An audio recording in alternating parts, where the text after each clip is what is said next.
Cette nouvelle option, elle va nous permettre notamment de gérer un cas que nous avions jusque-là. On est sur un établissement, un dossier multi-établissement, pardon.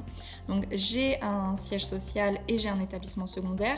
Sur mon siège social, j'ai un salarié qui est un salarié avec un statut cadre et donc qui a un contrat spécifique au niveau de ma prévoyance cadre et un contrat au niveau de ma mutuelle pour les cadres également. Et à l'inverse, sur mon établissement secondaire, j'ai uniquement un salarié, mais qui lui est non cadre et qui a également des contrats spécifiques donc au niveau de la prévoyance et de la mutuelle. Jusque-là, nous n'étions pas capables en automatique de faire remonter sur l'établissement payeur. Donc je vais juste vous montrer qu'au niveau de mes contacts, je l'ai bien renseigné. Dans mes contacts prévoyance et mutuelle, j'ai renseigné à chaque fois un établissement payeur et je suis sur une périodicité de paiement au trimestre. Jusque-là, dans ce cas de figure, comme on disait, le paiement ne remontait pas en automatique sur le siège social si celui-ci était établissement payeur à partir du moment où le contrat n'était pas utilisé par un salarié présent sur le siège social. Donc là, je n'ai pas coché la nouvelle option qui est la gestion des contrats. Donc, je vais vous montrer ce qui se passait dans la DSN. Donc, je vais d'abord ouvrir mon établissement secondaire. Donc, en cas de délégation de paiement, toujours ouvrir l'établissement secondaire en premier et l'établissement payeur en dernier. Au niveau des versements, ici, je ne faisais pas remonter mon contrat mutuel relatif à mon non-cadre. Et au niveau de ma prévoyance non plus, mon contrat de prévoyance ne remontait pas, j'ai uniquement mes cotisations établissement du trimestre. De la même manière, donc, j'ouvre mon siège social qui est mon établissement payeur.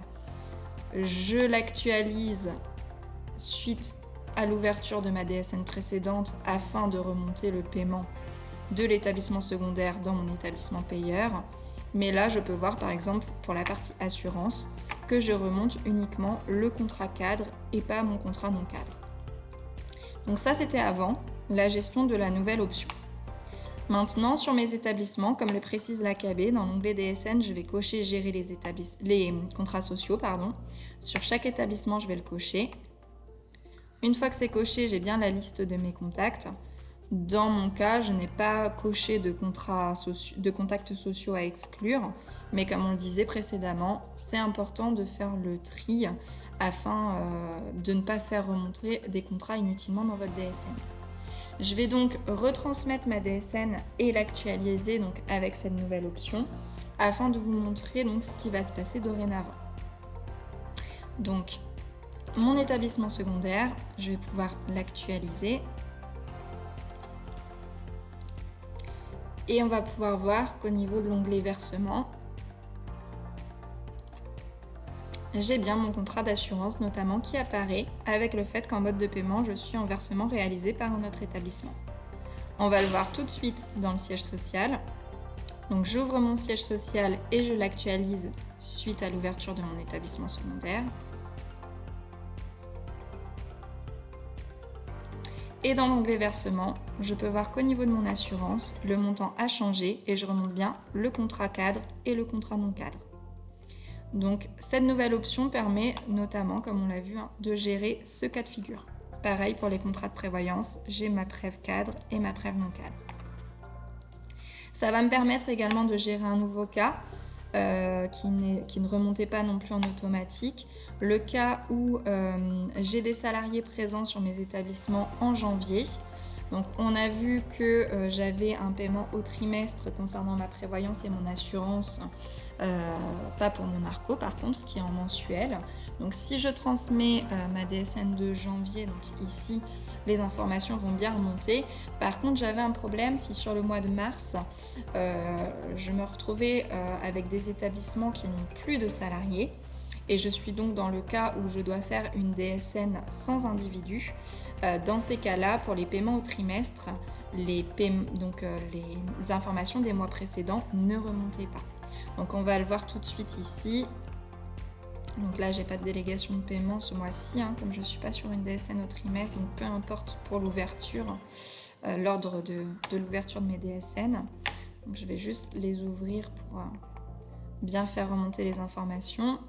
Je vais simuler le fait de ne plus avoir de salariés sur le mois de mars. Donc dans paramétrage et dossier, je vais venir mettre des DSN sans individu.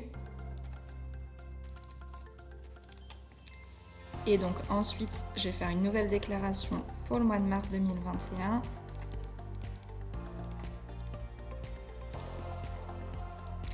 Donc jusque-là, avec l'ancienne méthode, ma DSN aurait été vierge. Ici, dans l'onglet versement, je peux voir que je suis en mesure de remonter ce qui concerne l'assurance, la prévoyance. Et au niveau de l'URSSAF, c'est généré un bloc de cotisation vide, car effectivement, ce mois-ci, je n'ai pas de salariés. Au niveau de mon onglet établissement, je fais remonter mes contrats, mes adhésions prévoyance sans personnel couvert, ne concerne aucun salarié de l'établissement, dans le sens où de toute façon je n'ai aucun salarié dans ma DSN. Et dans la partie déclaration, n'ayant pas de déclaration pour la retraite ce mois-ci, en S20 G0008, identifiant de l'organisme destinataire de la déclaration. Donc on déclare bien donc, une absence de déclaration ce mois-ci parce que je n'ai pas de salarié donc pour la caisse Agir Carco.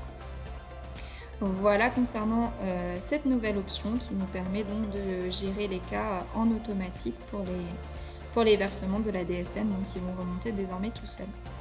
Je vous remercie pour votre attention, je vous souhaite une excellente journée.